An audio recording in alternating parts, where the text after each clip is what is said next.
part of the Press Play Podcast Network.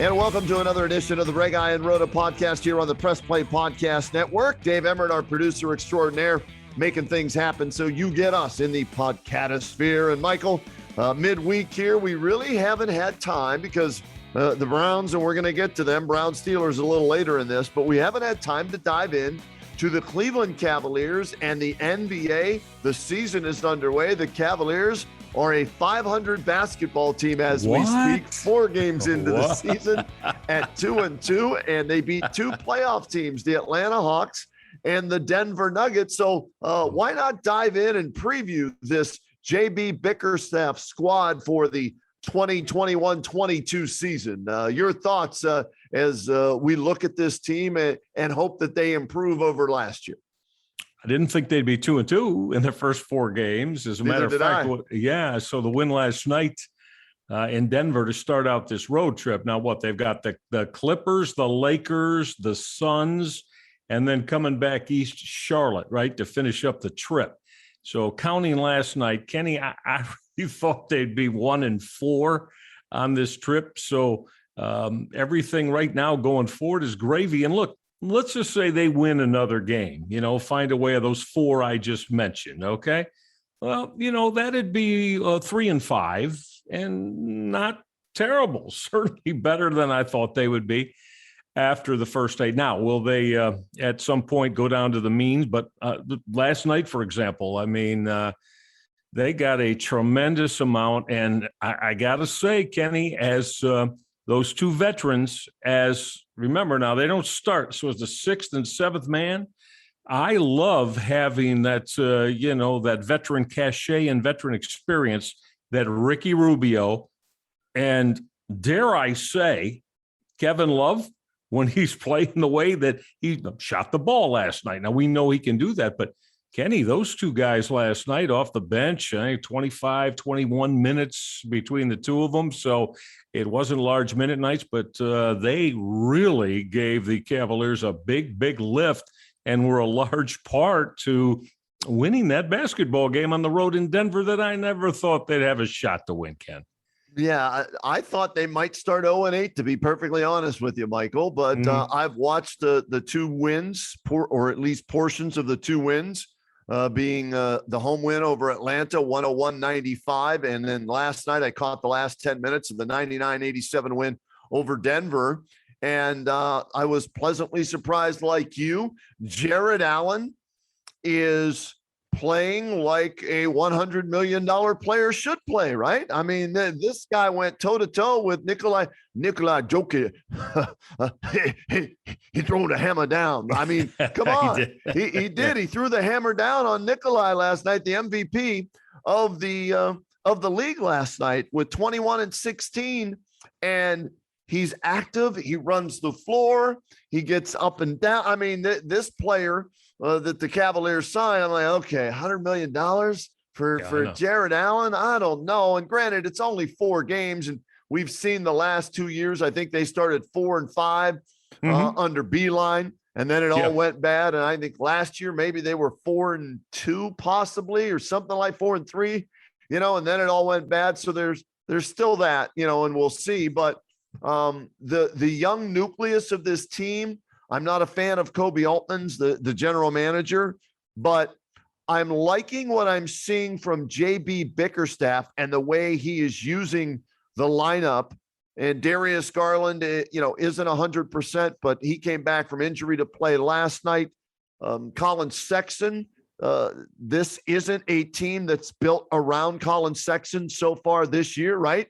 We're seeing them going with the matchups. And Lauri Markkanen starting, at the power forward spot, the stretch 4. And we'll see if that works, for the entire year. But I like the way JB Bickerstaff is interchanging the parts based on who they're playing, as well as late game situations where Colin Sexton was out last night, some of the time late in the game. So for me, a very good start for this team. The question is, Can they keep it up? Or are we going to see another great start go by the wayside? And when the season's all said and done, according to Vegas, they're going to win 27 games and they're picking in the lottery again.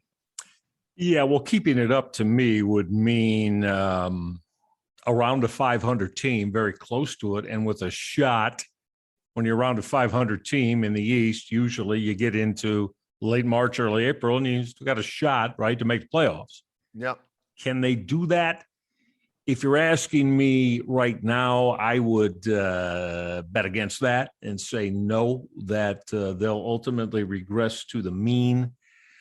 But, I do agree with you. And last night, for example, now we know what kind of offensive team, Denver is with Michael Malone, right? They're real good.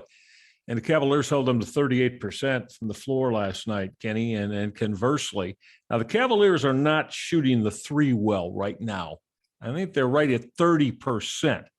And so, that's not good. But yet they're finding a way to average 108 points a game. I know it's only 4 games. Right. Yes, it's only 4 games, but they're doing some things that, I'd like, well, damn, I didn't know they'd be capable of this. But again, I like, and you got to like Evan Mobley, huh, Kenny? This kid, I mean, his skills that include maybe even the best part of it on the defensive end and the way he challenges shots. And Kenny, do you notice too that he's got the ability, how many times he'll start an offensive set right there at that foul line extended, or maybe even out to the top of the circle? And the way he passes the basketball from there, it's pretty damn good, man, for a rook. I mean, I'm impressed. Again, he's not going to be a guy, but he's been, virtually double figures in all 4 of the games. He's shooting at a very high percentage.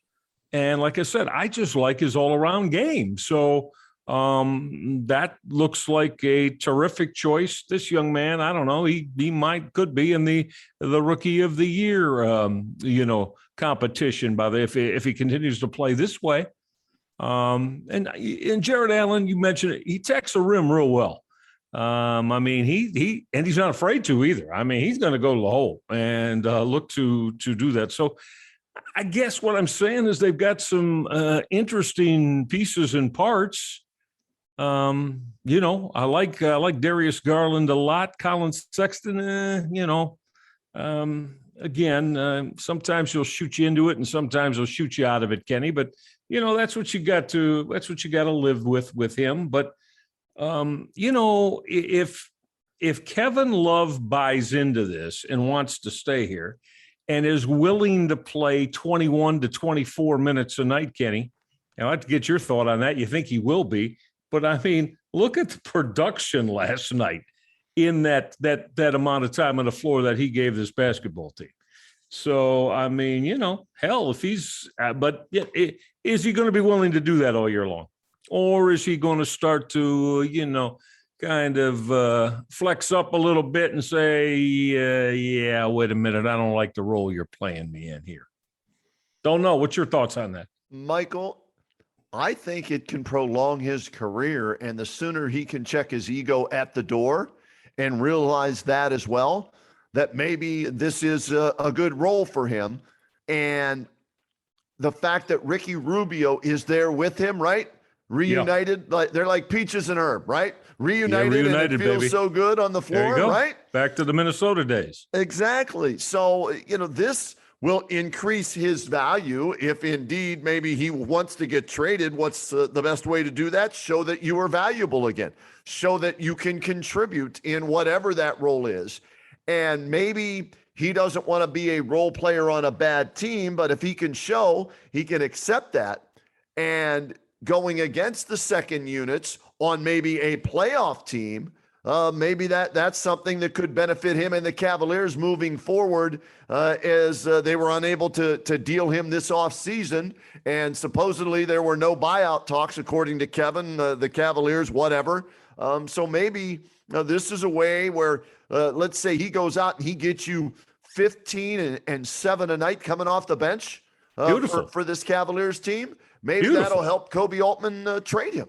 Could. And but again, I mean, I just love the fact that at least it started out this way. As I said, I don't know if Love will allow it to continue with how his approach is with this thing. But I mean, Kenny, last night, 22 and 6 points, boards for Love in 21 minutes.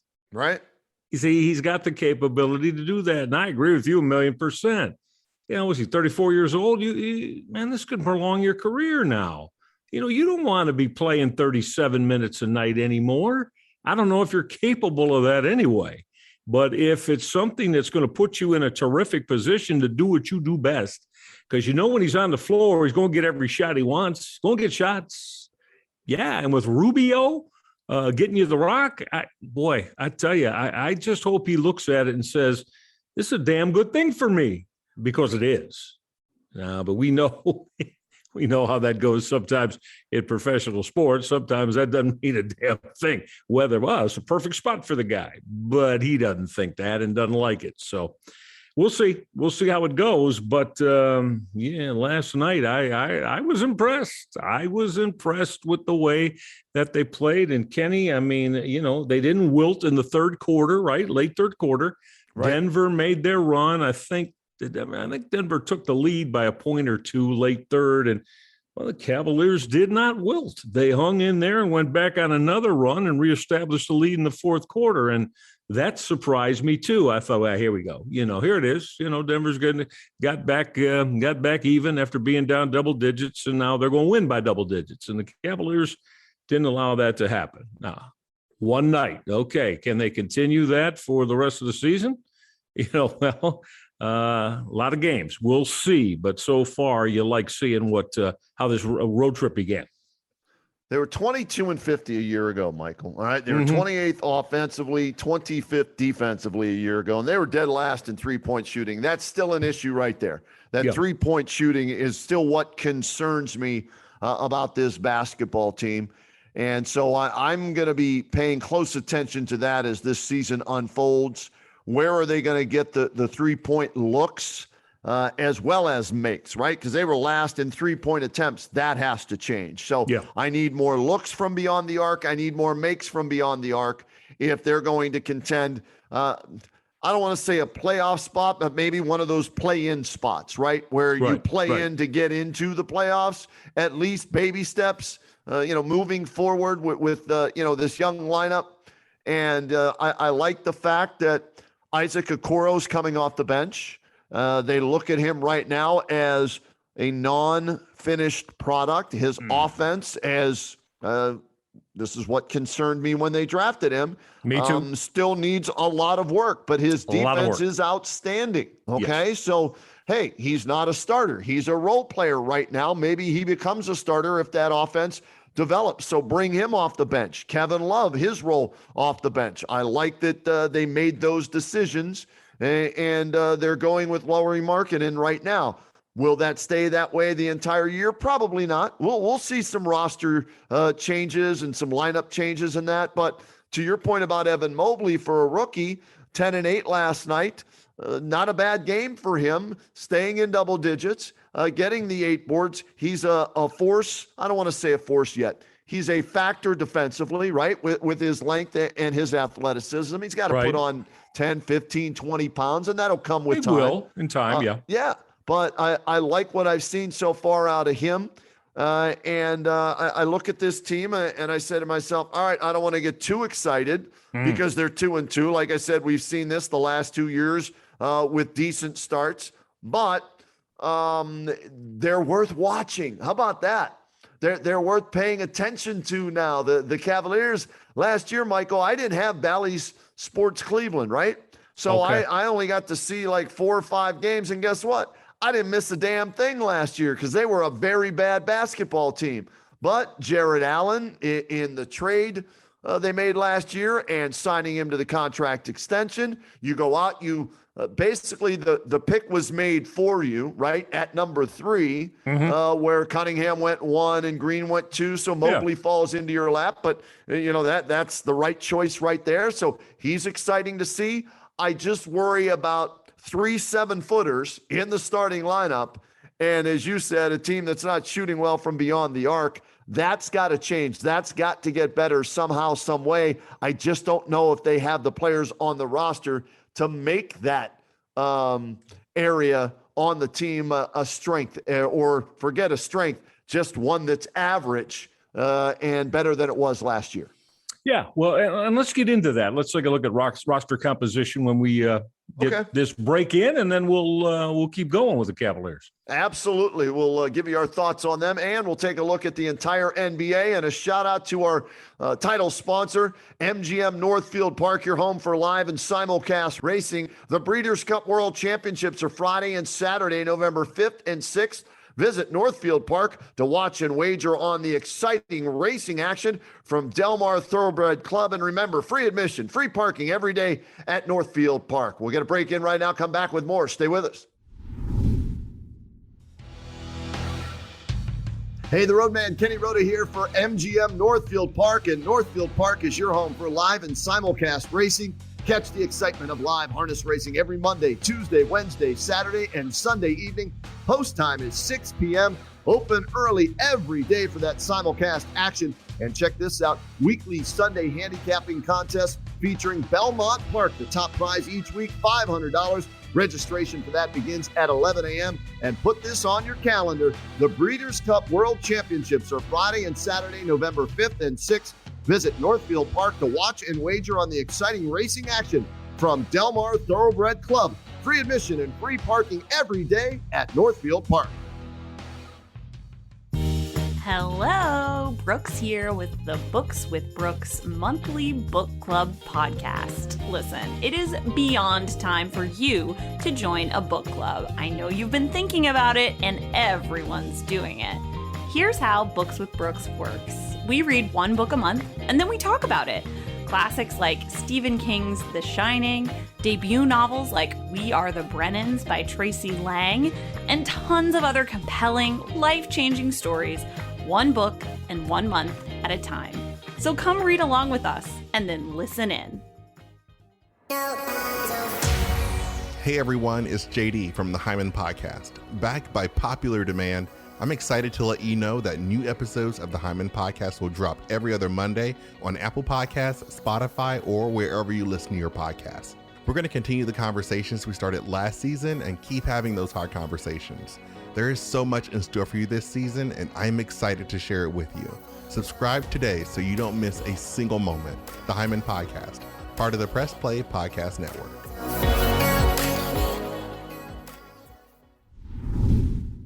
And we continue with the R&R podcast here on the Press Play Podcast Network, powered by MGM Northfieldpark, your home for live and simulcast racing.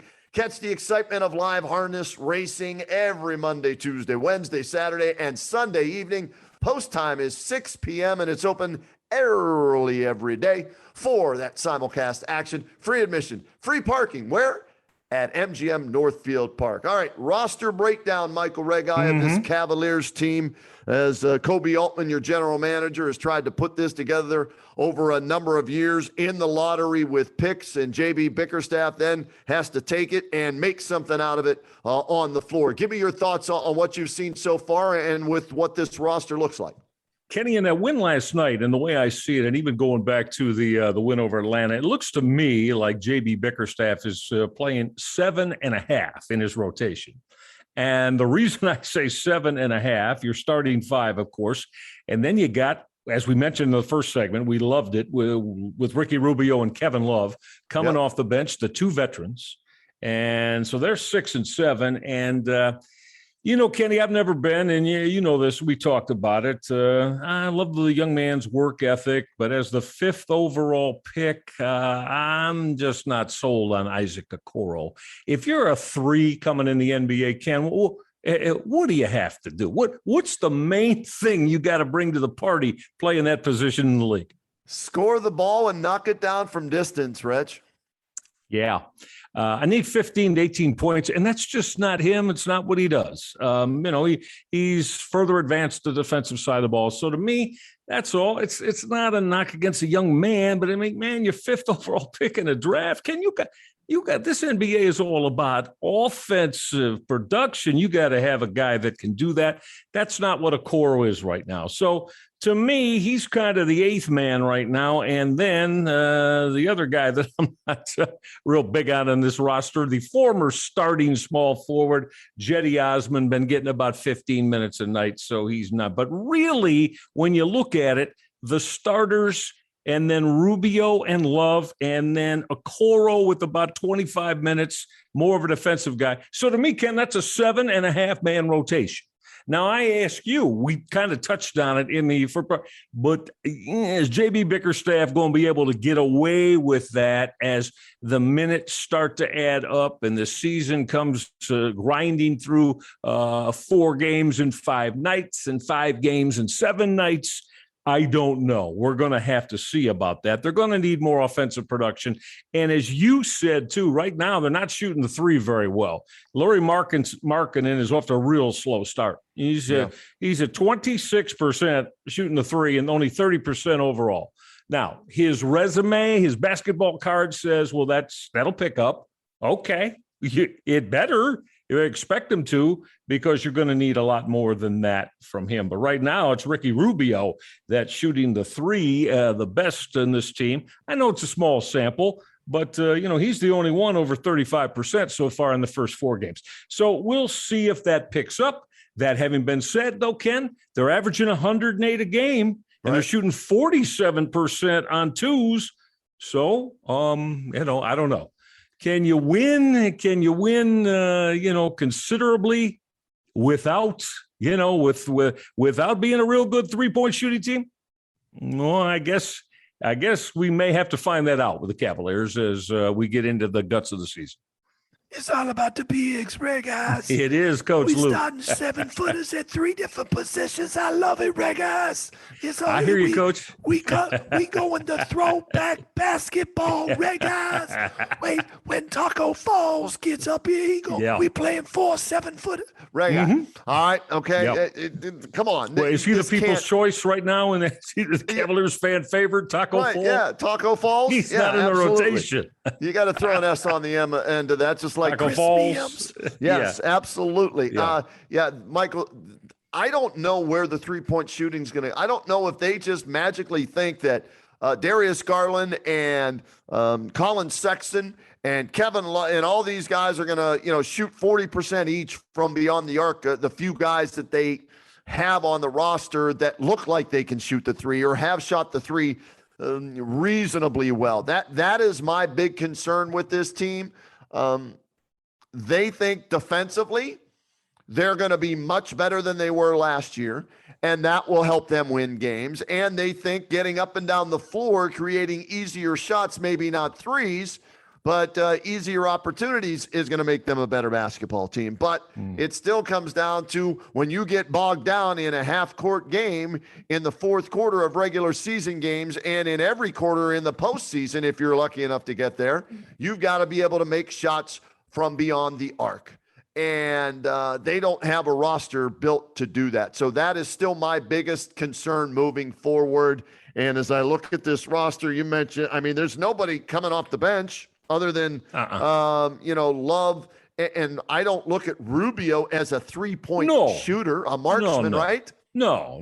So I don't know where this is going to come from. And that's my biggest area of concern before the season and even after 4 games and moving forward, unless they're able to make a trade midseason somehow, some way to acquire a sharpshooter. And I don't know who that trade would be for. Kevin Love, Colin Sexton, maybe one of those 2 or a package deal with those 2. Well, I think so. And again, other teams may try to entice you to give away or trade, come get Jared Allen or what have you. And then that's going to be a big decision on that Cavs front office if that's something they want to do, because this young man is, Kenny, I think he's, again, now the game's different now anyway. So it's not about that he's going to go back and be you throw the ball to him with his back to the rim, and he goes and makes things happen. Like back when the Cavaliers had Brad Daugherty. I mean, that's not what we're talking about here. But I mean, the guy, like I said, he attacks a rim. Kenny, I could see him averaging 14, 15, and 8 through the course of a year, through a full season, and I think that's very, very respectable for this Cavaliers team if he can do that. Well, they're paying him $100 million, Reg. Well, yeah. All right. So sure. Yeah. He better be able to put up those numbers. Right now, it's through 4 games, 17 and 10 will round up to be nice to Jared Allen, right? Yep. But you also have Evan Mobley out there too. So another big out there that's going to clean the glass. So you're not going to see dominant rebounding numbers like you saw with Andre Drummond's, from last year before they sat him down, and then he ended up elsewhere. So there's still a lot of work to be done, and I still have my questions about this roster moving forward and whether or not they can sustain this. And I still have my questions about Kobe Altman. I don't know if he's the GM moving forward for this basketball team, but you know what, guys, prove me wrong. Make me eat my words. I'll be happy to do so. I'll get some of that old Carolina barbecue screaming beaver sauce, put it on that crow on my plate, and I'll gladly eat it if they win 35, 40 games and make the postseason and move forward with their progress on this basketball team. And I hope that's the case, but I'm just not sold on that being something that can happen. And that's very legitimate. That's extremely legitimate because, the game, the league, and you know what you're looking at. So again, I'm not going to, there's nothing that we've seen fundamentally, foundationally, or that would say otherwise right now. I mean, this is a big time work in progress. And again, we're going to find out how Kobe Altman did compose this roster. We'll see. Am I right? Or to me, he's got 7.5 players. Now, over an 82 game season. Yeah, well, we'll see. But again, I think a lot of it, Kenny, is going to be determined on how, if Ricky Rubio and Kevin Love can bring not only, this veteran experience and the guile that they have, but both of them got to bring the numbers too, Ken. I mean, because as we said, we know Love can shoot the 3, and Love can shoot it in the high 30s, maybe even if he's having a real good year, near 40%. Well, that would help remarkably. But again, is he going to be a part of it? Does he want to be a part of it, as we said in our first segment? So this is a whole, we're going to keep a close eye on this whole thing, starting with Kobe Altman, his roster composition, J.B. Bickerstaff, and how he plays the people he has, and we'll see where this takes him. There's going to be a lot for us to chew on with it, though, as we go forward. And one other thing that we haven't mentioned so far with Kevin Love, can he stay healthy to put up any numbers? That's the biggest thing at this point in his career. Can he be out there every night? The best ability is availability, right? Baby. And if he's not available, then he's not doing you any good, or he's not doing the front office any good if they're trying to trade him. So he's got to continue to put up numbers and stay healthy and be out there and be available every night, not half the season. And that is just as big of a question mark as their 3-point shooting is. So keep your fingers crossed if you're a Kevin Love fan. Reg, real quick around the league here. Yeah. And I know it's early, but the big story is the Brooklyn Nets. And no Kyrie Irving, doesn't want to get vaccinated. And with the laws that are in, New York, he's not allowed to be in an enclosed gym if he isn't vaccinated. So that means the 41 home games he can't play in, and then 2 more, I think, with the Knicks. Madison that's Square 43, right, in New York. And Brooklyn has said, you know what? No, we don't want a part-time player. We want a full-time player. So good for them. Yeah. Good for the organization. Amen on that. So I think if he's healthy, or let me rephrase that, if he gets vaccinated and he's on the roster, to me, they're the team to beat in the East, along with the defending champs, the Milwaukee Bucks. But without him, Milwaukee's the clear-cut favorite in the Eastern Conference. You Ben think so? Simmons. Oh, yeah. I'm going to throw another team out at you. I like. Okay. All right. Ben Joel Simmons Embiid and that fiasco. that's a joke, right? And if I'm them, I'm not caving to his wishes either. So maybe these two front offices will do something the Cavaliers front office didn't do, and that's be forced to move somebody, right? Take a stand. And it may hurt you a little bit, but I give them credit at least to this point. So for me, it's Milwaukee, Brooklyn. If Kyrie's there, if Kyrie's not there, it's Milwaukee. Who's the other team you like in the Eastern Conference? Philly. Then? You kind of said Philly, and I think they'll get the Ben Simmons. I really, Doc Rivers, I think, a terrific head coach. And when you got Joel Embiid as a centerpiece, Kenny, I think he's one of the top 5 players in the NBA. Really? Okay. I do, yeah. And so I am, and they got to get the Simmons thing cleared up, but I do believe that they're going to be there with Milwaukee, and we'll see what happens with Brooklyn, as you said, as the top teams in the East. What about the Miami Heat? Where are you on what they did in the offseason? And Eric Spoelstra, one of the top coaches in the league, Pat Riley in the front where are you with their offseason moves? And they were in the finals 2 years ago, right? Yeah. So are they legit, or was that a fluke because of the bubble?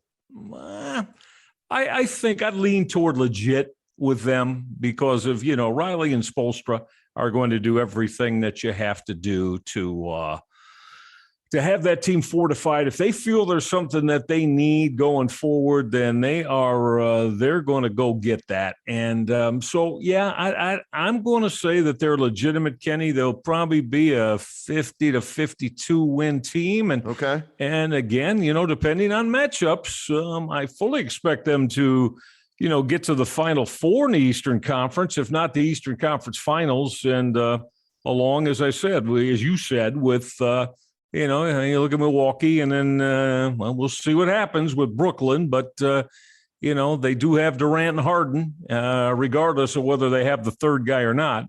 And then I like Philly and then Miami. Those would be the 4 for me out of the East.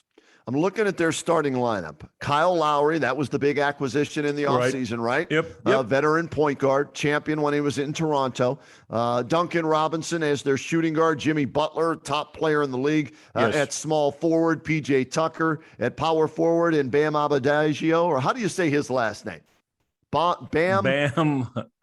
Adebayo. There you go. You got it. There we go. We'll get it right. So that's their starting 5. Tyler Hero coming off the bench. Nice player. Markieff Morris off the bench. So this is a team that, they think they can make some noise. And then you got people in Chicago saying, watch out in the Windy City. Here come the Bulls this year. I'm not ready to go that far, even though they're off to a 4-0 start.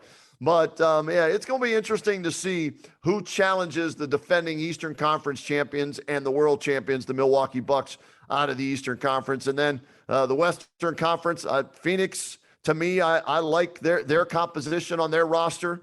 The Lakers, Charles Barkley said it best.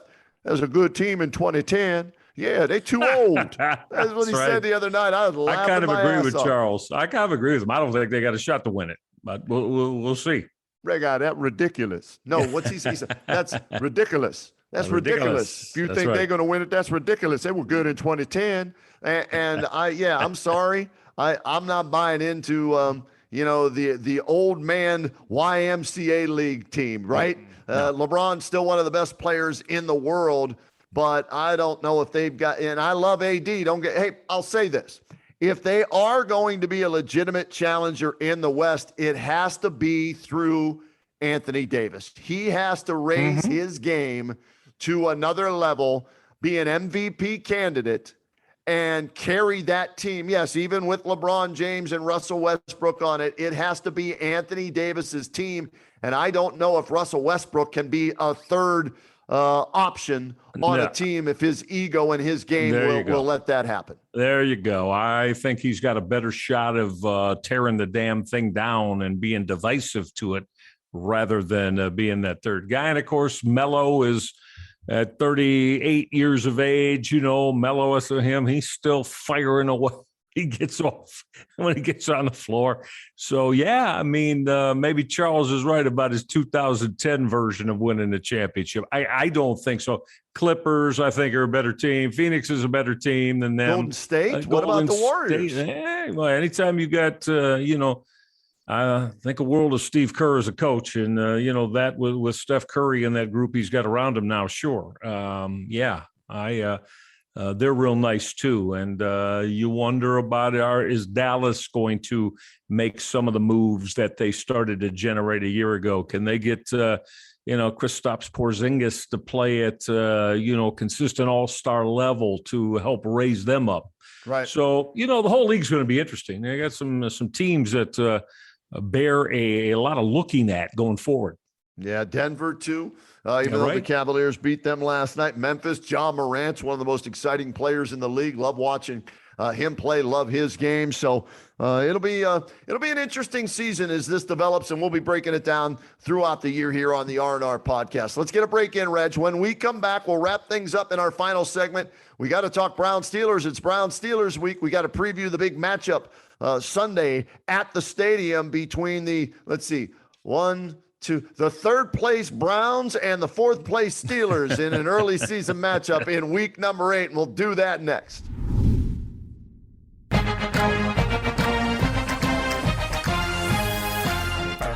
Hey, it's Tito, host of the Premier Fantasy Podcast. Get all the news and analysis you need to dominate your fantasy league. I've been doing this as long as anybody in the business. I can help give you the edge in your leagues. It's the Premier Fantasy Podcast, part of the Press Play Podcast Network.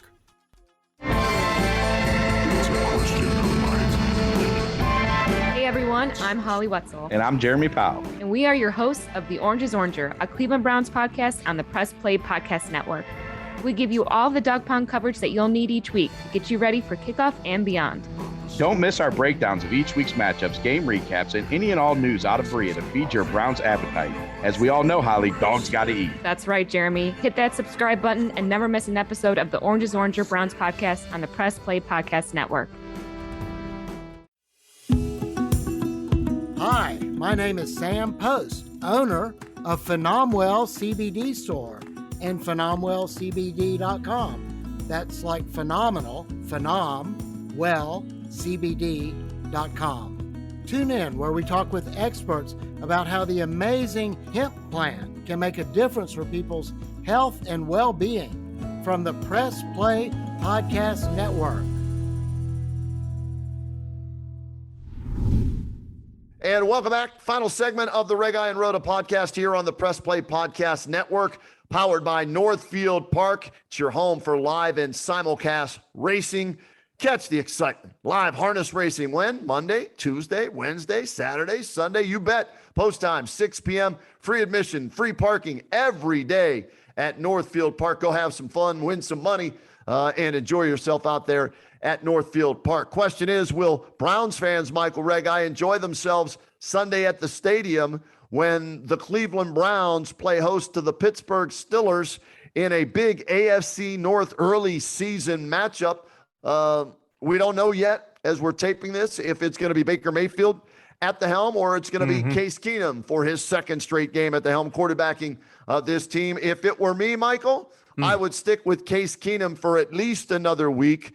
See how you do with him after he shook off the rust last week. They beat Denver 17-14. And I'm going to play Case Keenum. This is my theory. I'm playing him till I lose a game. And when I lose a game, then I'll check in on Baker Mayfield and say, all right, how you feeling? Is it close to 100%, 80%? What? Or are you able to give us more than you did the last time you were out there? Because if not, then we're sticking with Case. But if you are feeling better and you can prove it to us, then I'll put you in. So I'm playing Case Keenum until they lose a football game. Might not be a bad way to go. Although, Kenny, I'm hearing from all the little birdies in Berea who have an eye on the situation that Baker Mayfield wants to go on Sunday, wants to play, which shouldn't surprise any of us in the least.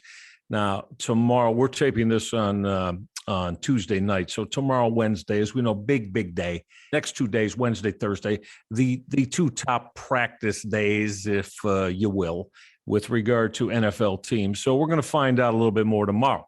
But Mayfield wants to go, Kenny. He doesn't want to sit and miss another one now. So again, now, if you're Kevin Stefanski, I'll take it up even another notch. Maybe if you're Andrew Berry, you got to really have some serious conversations with this young man. And along the lines of what you just suggested. I know there have been 10 days since there will be 10 days on Sunday since that Thursday night, the game that the Browns won over Denver with Keenum. But I'm inclined to go the way you laid it out. The problem with that is, though, it's going to be difficult if your guy, your number one quarterback, says, I want to go, I'm ready to go, and then, Kenny, your medical people clear them. Well, then, game over then, pretty much. I mean, then Mayfield's going to play. He's going to have to play. I mean, that's just how the NFL runs, Right. Unless, as we said, I mean, do you think that Andrew Berry, Kevin Stefanski, I don't know, you want to get his agent involved with it? Try to get to him and say, Baker, let's just give it one more week. Because the Baker Mayfield that we know is probably going to tell all of them, the hell with that. I'm the quarterback of this team, and I'm telling you I'm ready to go. So to me, that's the biggest conundrum, if you will, in this situation over the next few days. Baker Mayfield, God bless him. He's a competitor. He has shown heart. He has shown leadership. He has shown his teammates how tough he is. But I don't think he can help them right now with that injury, because guess what? Every time he gets hit, Michael, okay, and he's going to get hit, okay, regardless of if the O-line is healthy or not. Every time you're wondering, okay, is he going to get back up? And then if he does, how's he feeling? And so, for me, I've been told by an orthopedic surgeon, hasn't seen Baker's MRI or his x-rays, but he's dealt with sports injuries, shoulder injuries before. He needs surgery. All right. That's inevitable. It's going to happen at some point. And the fact that it keeps popping in and out is going to be a factor all season long. I was told the best thing for them to do, to be perfectly honest with you, put him on the shelf for the entire season. Just let him rest the rest of the year and go with, the two quarterbacks you have on the roster, backing him up. And I know Case Keenum led the Minnesota Vikings to the NFC Championship game a couple of years ago. Yeah. I don't know if he can do that in the AFC with this team. And so, that's the debate you have. Is he going to injure himself more? One, that's one question you have to ask. Number two is, what percentage of Baker Mayfield are you getting if he does play hurt? And is that better than Case Keenum or anybody else that you have on your roster? Those are the two questions you have to ask yourself. And then three, what's his pain tolerance? How much pain can he withstand? Yeah. So, this to me, is similar to, the drama with Odell Beckham Jr., it seems. There's always drama with this Browns team. And the less drama, the better your chances are of winning. But is Baker Mayfield injured your best chance of advancing to the playoffs and in the playoffs? That's the question I think they have to deal with. And I don't expect them to put him on the IR for the entire season. Might they do it for 3 games? That's a possibility. And hope that they can, stick right around 500 or slightly above it and then get him back as healthy as he will be at that time, and then make a push for the playoffs in the second half of the season.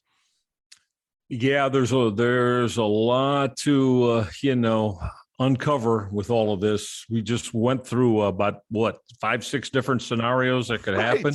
Yeah. I understand, with you saying, and probably the best thing for him would be to get the surgery now. Yeah. Because that nothing ever is sure when you have surgery, but you know what I mean?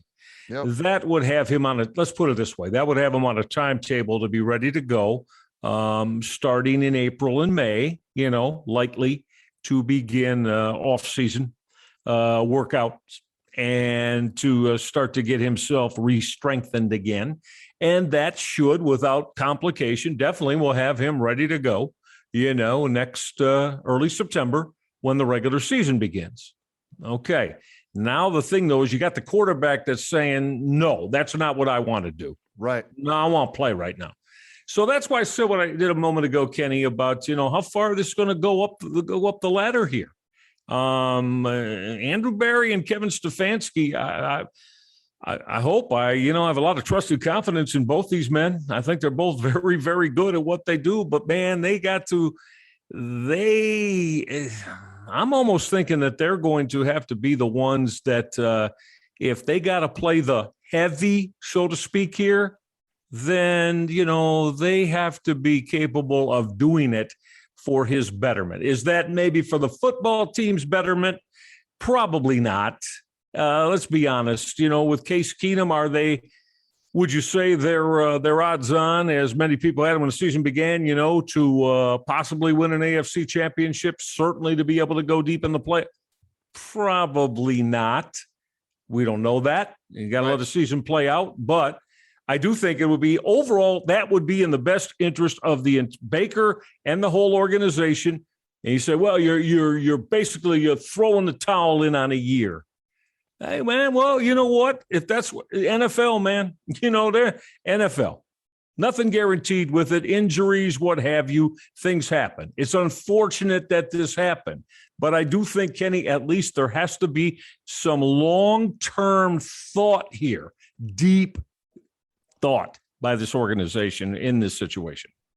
All right, so let's step outside the Baker conversation, Michael, and just about Sunday's game. Yeah. Your thoughts on the Browns' chances of beating the Steelers at home, and is this a must-win? Because A, it's a home game, B, it's a divisional game, C, you're in third place looking up at the Bengals and the Ravens. Yeah, well, as we said, Kenny, you got to let's just look at it this way. Must win. I'm going to look at it as I always do. You got 6 games here, to me, are the guts of your season, right? The 2 with Pittsburgh, the 2 with Baltimore, and the 2 with Cincinnati. Right. You got to be at least 4-2 in those games. If you want to achieve some of the lofty goals and ideals that you have, well, you better be able to go 4-2, if not 5-1. So, it's an extremely important game. And because it is Pittsburgh, and we just think back to the first time, granted, it was at Heinz Field, but that first game against Pittsburgh last year, oh, my God. I even forgot. What was the final, 38-7, something like that? It was ugly. Yeah. That was ugly. Now, the Browns played much, much better in the one that really counted, of course, the AFC wildcard game when they took the 28-0 lead. And then, Pittsburgh whittled it back to 11, I believe, 12, 35-23. And then the Browns put it away in the fourth quarter. This game concerns me, Kenny. I know. And you're telling me all along, Ben Roethlisberger can't play anymore. Well, okay. Slow. Yeah, well, you wait till the orange helmet shows up then. Diminishing skills, guy. Yeah, all right. The game concerns me a great deal. I by no means Mayfield playing, Keenum playing. I do not believe for a moment that this is going to be anything but a tight football game decided in the fourth quarter. And, you just hope that the Browns have the wherewithal, regardless of who's quarterbacking. I do think, again, defensively, this one's it might have to be where the defense shows, the Browns defense I'm speaking of, shows They have a capability, Kenny, to close this one out and put it in the win column. It could come down to that. Good news, supposedly, from Berea is Conklin is expected back. So Conklin expected back. And Chubb expected back on offense. So that'll be a good pick-me-up for Case Keenum, right? The fact that this will be his second game if he does start, that should be good. That means, he hadn't played in a while. You look at, the Steelers' defensive line, that's their strength. It with is. Cam Hayward and T.J. Watt. Yep. But their secondary is still very suspect. If there's a breakout game that OBJ was going to have, this would be the day to have it, Sunday against the Steelers, right? Sure. Jarvis Landry, we don't know yet, though. He went down late in that game, and so that's something to keep your eye on, and he means the world to that offense. He makes a huge difference for them, so that's something we have to keep an eye on. But OBJ, this is why you get, 14, 15 million a year, a game like this. You need to rise to the occasion here and for the first time in a long time in a Browns uniform, make some plays. I just think the Browns D-line will terrorize Ben Roethlisberger in this game because the Steelers' offensive line stinks, and the Browns' offensive lines should be able to keep that defensive line in check. Yeah, they'll give up a couple of sacks, but I think that they should find a way. And again, it doesn't matter at this point. You win by 1, 3, 7, 10, 20, 30. Doesn't matter. Just win the game on Sunday. And I think the Browns will find a way to win this game on Sunday and improve to 5-3 and drop the Steelers to 3-4. Yeah, and Kenny, I'm going off what you just said. Browns fans, I'm urging you. I implore you. You gotta quit with this thing about, it wasn't a particularly pleasing win. Right. They weren't real effective offensively. I need 35. You're not gonna put 35 points up every week, Browns fans. This is the NFL, okay? You're not. So stop with you start, for days you go on that you only beat so-and-so by a field goal. You had to come back. That's what the NFL is. The NFL is not a league where there's 2 touchdown wins a lot. There just isn't. So again, it's about winning the football game and using, the best capabilities you have to do that on both sides of the ball. So please stop with the win. And it wasn't satisfying. They left 20 points out on the board. They should have put up. No, you really do yourself a favor and get rid of that type of thinking and just look. You win a football game, like it for 24 hours and move on. Move on to the next one. Actually, same thing if you lose a football game. Same thing. But, you got to keep thinking that there's going to be 2 and 3 touchdown margins of victory every week. It's just not going to happen for anybody. The Bills have lost. There you go. Twice. There's my little vent for tonight. The Bills have lost twice already. Look at Kansas City. They scored 3 points last week. That's supposedly the best offense in the league. Are they not 3-4, Ken? Exactly. So, that's a great point. And again, Mike, win by 1, win by 3. Doesn't matter. What Al Davis used to say? Just win, baby. There it is. He made a living out of going deep in playoffs and going to Super Bowls by that. Just win, baby. Well, you know what? That's right. That's what this NFL is. You like it. You feel good about it, and you move on. So, there you go. Let's any Browns win, I think, is big time. I don't give a damn how it happened. You said it and I said it last week. I don't give a damn if they win 3-2 or 5-3. Amen. But then isn't it always better to go to work on things during the week off a win? It makes it a whole lot easier, lot easier for everybody. So again, you win the football game, you've done a hell of a lot right during those 60 minutes in the NFL, because it's not easy to win each week. It just isn't. Well said, my friend. Well said. And that's going to bring us to the end of this edition of the Reg Eye and Rhoda podcast. We want to remind everybody that we will do our post-game podcast after every Browns game. So we'll tape usually Sunday nights, and it'll come out for you Monday, Tuesday at the latest. Then we'll do some midweek stuff as well, as we'll continue to keep an eye on these young Cavaliers as they're moving forward. We'll see what the Indians start to do once the World Series is over with their offseason moves. What the Guardians will do once the World Series is over and their offseason moves, and get into some college football stuff too as we get down the stretch of the college football season. Partner, I'm glad you mentioned that real quick. 15 seconds for you. Ohio State by 2 to 3 touchdowns over Penn State Saturday. That's what I see. Okay, Michael, I don't care if it's by 1 point or 3 points or 4 points. Just beat Penn State like the Browns should just beat the Steelers. Just win. At this point, the Buckeyes can ill afford to lose a game.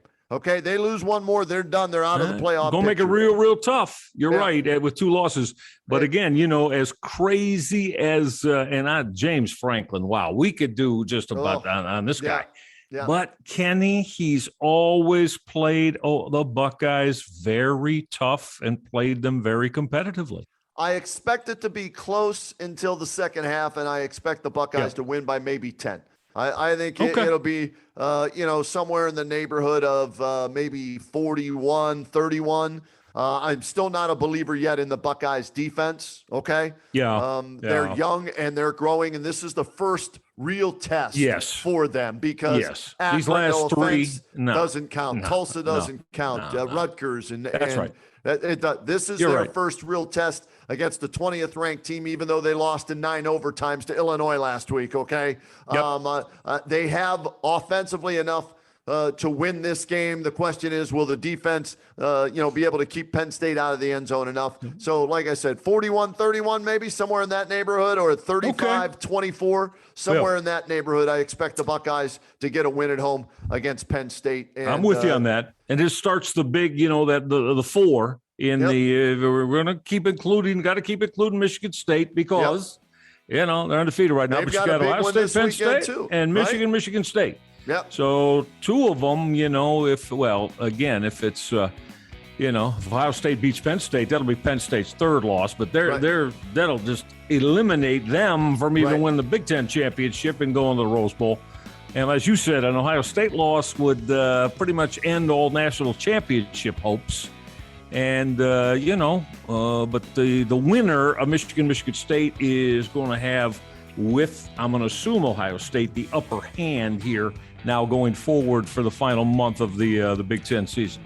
And, of course, the Buckeyes will play those 2 teams a little later in the year. Michigan State at home and Michigan on the road. So it'll make for a great close to the season. So should be a lot of fun. So we'll dive into some college football stuff the next time as well. So that'll do it for this edition. Again, brought to you by Northfield If you're looking for some fun, you want a nice time out, you want to have some fun on the weekend, head on out to MGM Northfieldpark and check out all that they have to offer.